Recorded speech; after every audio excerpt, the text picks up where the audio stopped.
täna saime kätte Saare TV D-seripakki. Panen selle siia.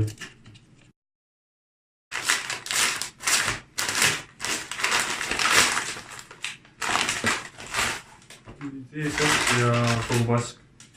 No ühes asjas olen kindel. Kui sa võtad M suuruse, siis ta mõtleb seda kui paksuse mõttes, mitte pikkuse mõttes. Selle suhtes, kui sul on mingi lisakaalud siin eespool, siis katab ära.